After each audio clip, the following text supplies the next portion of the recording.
mbokk yi asalaamaaleykum daal leen ak jàmm ci seeni xibaar météo amati mbégte dajuwaat ak yéen xibaar na li ci gën a fës mooy guddi gi nga xam ni seddaay bi duñ ko nemmeeku bu baax dina xaw a wàcc tuuti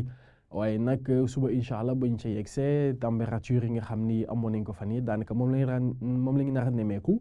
ak tàngoor boo xam ne dina fës bu baax ci li nga xam ne mooy digg réew mi waaye nag dem ba ci bët saalum réew mi ñu xool suñu naataal image satellitale ak ngelaw li nga xam mi ngi wéy di jugee ci bët saalumu Mauritanie ak ci beneen wàll wi ci côté Mali dugg si bu baax ci réew mi àndaale tuuti tàngoor asamaan si nga xam daañu am ay niir yi si doxantu mu nar a fës loolu suba incha allah daanaka ci gox réew mi yëpp alizé maritime yi di wéy moom di ëpp dëkk yi nga xam ñoo fare ci peegu géej bi daal di wàññi tuuti seeni tàngoor mbokk yi ñu xool suñu température li ko dalee guddi gi jàpp suba incha allah te muy fukki degré ak juróom mooy température yi nga xam nar a gën a néew. ñu nar ko nemmeeku incha allah ci Louga waaye fukki degré ak juróom-ñaar itam ñu nar ko nemmeeku ca Thiès diggante Ndakaaru naka noonu dem ba Ndar Géej foofu daañu fa amee fukki degré ak juróom-ñett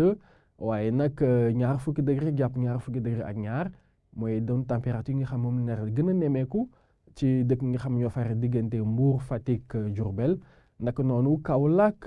Kaffrine dem ba dëkk nga xam ñoo nekk ci bët ci penku réew mi. diggante Matam naka noonu Bakel ak ci digg réew mi ci Linguère ci bët gànnaar réew mi ci Podor foofu dañ fa nemmeeku fukki degré ak juróom-ñeent waaye ñaar fukki degré ak benn diggante Ziguinchor naka noonu ba ci Kaolack mbokki fanweeri ñaar fukki degré ak juróom mooy doon température bi nga xam ne nar a gën a kawe ci guddi gi ñu nar ko nemmeeku diggante Sédhiou Kolda naka noonu dem ba ci Tambacounda waaye ñaar fukki degré ak ñeent it ñu tam ñu nar ko nemmeeku. mbokk yi fële nga xam moo di ci Kédougou suba incha allah buñ ci yegsee température niñ leen ko waxee woon sax dina amee tuuti tàngoor rawatina nag ci digg réew mi ci Kaffrine Ndoukoumane foofu dañ fa amee ñeent fukki degré te muy doon température boo xam ne nar a gën a kawe incha allah ci suba waaye nag ñaar fukki degré ak ñett muy température bi nga xam ne nar a gën a néew ci bëccëg bi ñu nar ko nemmeeku ci capitale bi ci Ndakaaru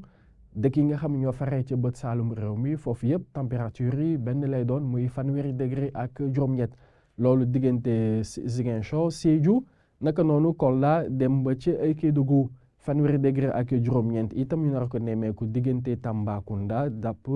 Bakel fanweeri degré ak juróom-ñaar diggante Linguère naka noonu dem ba ci Matam ci bët gànnaar réew mi diggante Ndar Géej jàpp Podor foofu dañ fa nemmeeku fanweeri degré ak ñaar jàpp fanweeri degré ak ñeent mbokk yi lii moo gënoon fës ci xibaar yi nga xam ni amoon nañ mbégte dégtal leen ko ñu leen di dig daje incha allah ëllëg bala boobu ñu leen di ñaanal guddi jàmm ak salaam jërë ngeen jëf.